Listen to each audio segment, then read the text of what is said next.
Hey everyone, it's Paul here, and I'm continuing to have the time of my life building furniture for my daughter and her partner to furnish their condominium that they bought together last year. So this is a bench. It's a dining bench. You could also make one just like this as a piano bench. But the design here ties in with the design of the dining table that I built them last winter. If you haven't checked that out, I'll give you a link to that. But the kind of the key features here are it's all walnut. Dimensions are 38 inches wide, 15 deep, and 18 inches tall, so pretty typical chair dimensions. Should comfortably seat 2 people. Couple of the key features. One is the reverse taper legs, so those match the legs of the table that I built them. So check that out. And the joinery is all dominoes. You could use biscuit joinery on yours if that would, if that's something that you have.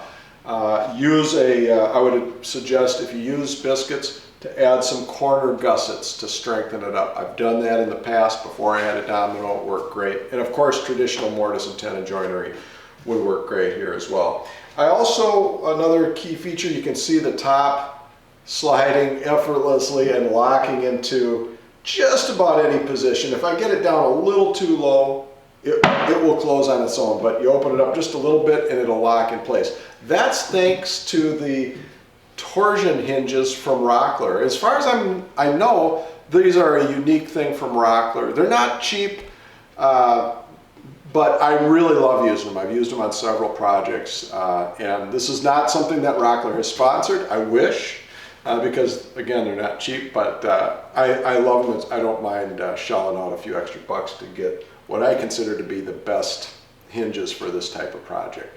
So without further ado, I'm going to just walk you through the steps of how I built this and answer any questions down below that you might have, and I hope you'll give this project a try. So the first thing you'll notice is that I've marked the position of each leg on the project. Left rear, right front, left front. It's really critical to get that mapped out early, and then I have a little witness mark that shows me where the front of the project is. And I can always come back to that orientation and understand where everything goes.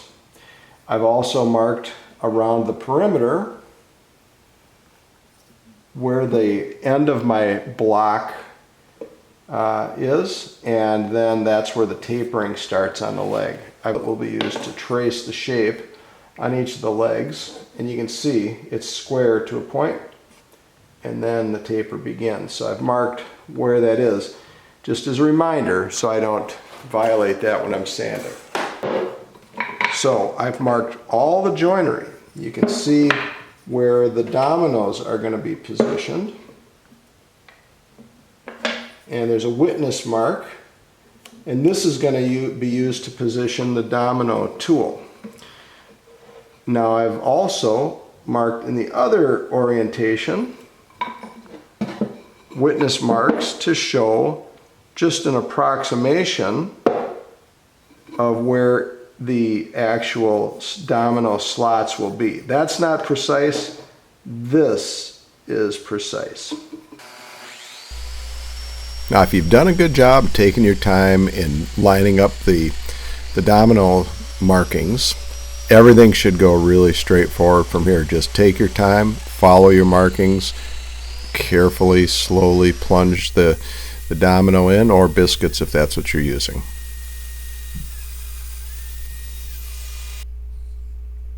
Next, I'm marking the legs with the curved template, and this will give me a good witness mark for the lines that I'm going to cut to on the bandsaw. Now just take your time, make these cuts carefully, and your number one job is to stay outside of the line. Now I'm not moving much material here. I could probably actually just go right up to an oscillating belt sander and remove it, but just works really well to make those cuts carefully.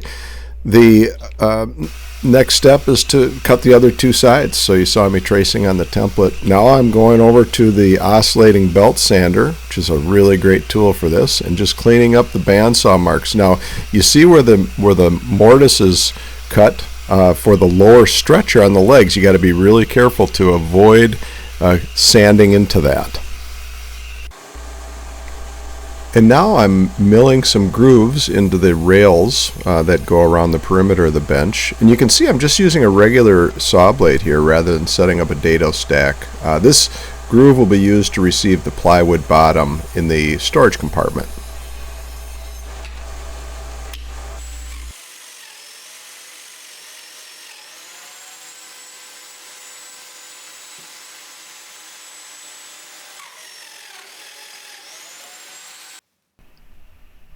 Now I'm plunging a mortise into the middle of each of the side rails to receive the stretcher, the bottom stretcher that's there for support reasons. Now you see me clamping that guide block down, and that really gives me that consistent positioning on left and right.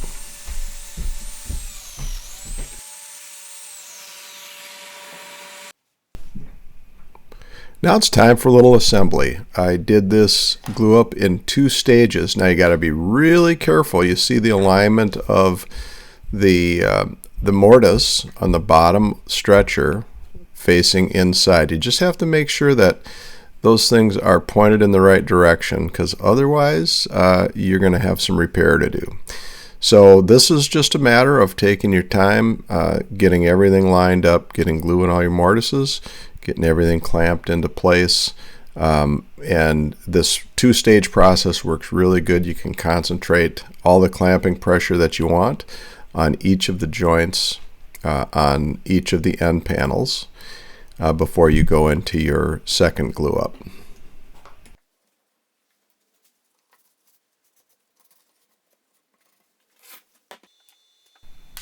Then after a couple hours or so, you can take the first glue ups out of the clamps and start your second assembly, which is just connecting the 2 end pieces with those long rails. And then you see the plywood piece. Now I add a little glue, which I think is important for the plywood piece, gluing into those grooves, and that just adds to the rigidity of the overall piece. Just take your time here. The Titebond 3 is a great glue choice. It really gives you that additional open assembly time that you need to complete this task. And then after you've made all of your adjustments, measure those diagonals one more time just to make sure everything's nice and square. Now I'm just selecting some planks and working them into a nice layout for the top. My daughter likes sapwood with her walnut, so there's a nice sapwood streak showing there. Then just a careful glue up.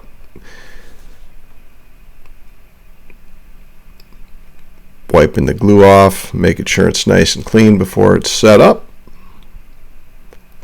And then just running it through the Woodmaster. If you have a smaller planer, then do this glue up in 2 stages, but this top is 15 inches wide and worked really nicely in my Woodmaster that is 18 inches wide.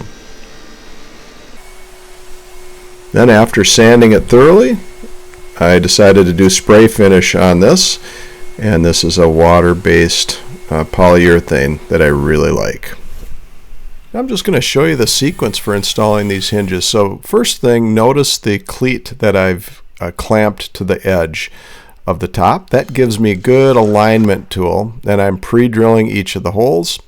And now I'm cutting some relief into the back. And so this gives me the ability to recess that hinge into the back and plenty of clearance so that when the hinge closes, the whole thing will fit down into that recess. This gives a nicer finished look. So you can see what I'm doing here to hog out the waste between those relief cuts. I'm just using a handheld router and just kind of slowly eyeballing it. And using that additional surface, the walnut surface, as additional support for the router as I'm doing this. Yes, you could make a jig to do this more quickly, but the jig would take a little bit of time to glue together, and this approach is perfectly accurate. And I'm just running screws into the back that will hold the hinges in place. You'll notice that there's longer screws that I just gunned in from the top. and shorter screws that I am driving in from the side. And just make sure that you don't mix that up and have the long screw come shooting out the back of the bench. Well, thanks for sticking through it all the way to the end. As always, let me know if you have questions down below. I'll do whatever I can to answer those and help you get through this project. And hope you'll click like and subscribe and all that stuff to kind of keep the channel momentum going. Really appreciate all the engagement, and best of luck to you in this project and whatever you happen to be doing in your shop.